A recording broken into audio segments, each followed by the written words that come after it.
Assalamualaikum warahmatullahi wabarakatuh. Salam sejahtera bagi kita semua. Salam, Om Swastiastu, Namo Buddhaya. Perkenalkan, nama saya Andika Mahendra. Di video kali ini saya akan membahas tentang Customer Relationship Management atau CRM. Ada beberapa topik yang akan saya bahas. Yang pertama yaitu pengertian dari CRM itu sendiri. Yang kedua, objek dari CRM. Yang ketiga, manfaat penggunaan CRM. Dan yang terakhir adalah bagaimana aplikasi CRM di perusahaan. Yang pertama adalah pengertian dari CRM. Apa sih CRM itu? Customer Relationship Management adalah sebuah kegiatan pengelolaan hubungan antara perusahaan dengan pelanggan yang bertujuan untuk memelihara dan membangun hubungan yang baik agar kegiatan bisnis yang terjadi dapat terus berjalan. CRM ini penting bagi perusahaan karena dapat membantu mereka untuk mendapatkan informasi secara menyeluruh tentang data dan juga perilaku dari pelanggannya. Dari informasi tersebut dapat digunakan sebagai bahan evaluasi untuk memperbaiki kegiatan operasional perusahaan. Ada beberapa objek CRM yang umum digunakan. Di antaranya adalah yang pertama pelanggan, di mana data-datanya mencakup semua informasi yang terkait dengan pelanggan seperti data kontak, preferensi, riwayat pembelian, dan juga umpan balik pelanggan. Yang kedua adalah prospek, di mana datanya mencakup calon pelanggan yang sedang dalam proses pembelian atau proses pertimbangan untuk menjadi pelanggan. Selanjutnya ada penjualan, di mana datanya mencakup informasi tentang proses penjualan seperti penawaran penjualan, penawaran harga, dan juga transaksi penjualan. Selanjutnya ada pemasaran, di mana datanya mencakup tentang campaign dari pemasaran, kemudian data segmentasi pasar, target pasar, saluran pemasaran, dan juga analisis campaign pemasaran. Kemudian ada layanan pelanggan, di mana datanya mencakup informasi tentang permintaan dukungan pelanggan seperti keluhan pelanggan dan juga masalah teknis yang harus ditangani. Kemudian ada inventaris, di mana datanya mencakup informasi tentang produk maupun jasa yang ditawarkan.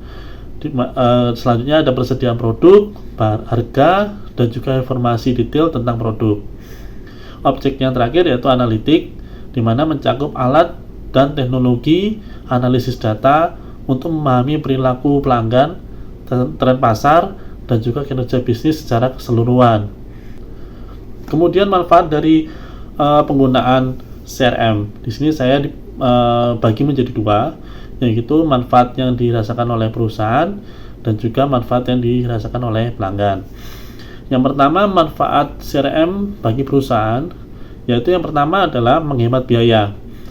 Di mana jika perusahaan itu menggunakan CRM, maka dapat menghemat biaya operasional dari perusahaan itu sendiri. Kemudian yang kedua, meningkatkan loyalitas pelanggan. Dengan menggunakan CRM, maka akan semakin cepat pelayanan yang diberikan oleh perusahaan, sehingga akan semakin banyak juga pesanan dari pelanggan yang dapat direspon. Pada akhirnya akan membuat semakin banyak pelanggan yang puas, yang akan menghasilkan pelanggan yang loyal terhadap perusahaan. Kemudian manfaat yang ketiga adalah meningkatkan produktivitas perusahaan. Dengan semakin banyaknya atau meningkatnya pelanggan yang loyal, maka akan semakin meningkat juga produktivitas dari perusahaan tersebut. Kemudian manfaat apa yang dapat didapat oleh pelanggan? Yang pertama adalah mendapatkan pelayanan yang cepat dan juga responsif. Yang kedua adalah solusi atau kebutuhan dapat terselesaikan dengan cepat. Kemudian yang terakhir adalah bagaimana aplikasi CRM, pengaplikasian CRM di perusahaan. Di sini saya mengambil contoh perusahaan Gojek, di mana Gojek ini menggunakan CRM berbasis website dan juga aplikasi. Untuk websitenya dapat kita akses di gojek.com, sedangkan untuk aplikasinya dapat kita download atau unduh di App Store maupun di Play Store. Database Gojek ini mencakup juga data diri dari pelanggan, di mana didapatkan pada saat pelanggan ini mendaftarkan akun di aplikasi Gojek. karena yang dibutuhkan di situ ada seperti contohnya nama, alamat, nomor HP, dan juga email. Gojek menggunakan informasi dari data pelanggan tersebut untuk memberikan informasi terkait ada fitur-fitur baru atau produk-produk baru yang akan disampaikan ke pelanggan. Contohnya, mereka mengirimkan informasi tersebut di email maupun di nomor HP pelanggan. Dari database yang ada di aplikasi Gojek tersebut, Gojek juga dapat meningkatkan atau membuat inovasi produk. Contohnya adalah dengan berkolaborasi dengan perusahaan lain. Contohnya seperti dengan Halodoc, di mana pengiriman obat di Halodoc dapat menggunakan jasa pengiriman GoSend. Kemudian untuk pembayaran jasa di Halodoc bisa menggunakan GoPay yang merupakan produk dari Gojek. Dari database yang ada di aplikasi tersebut, Gojek juga dapat merespons semua keluhan dan juga saran maupun kritik yang disampaikan oleh customer.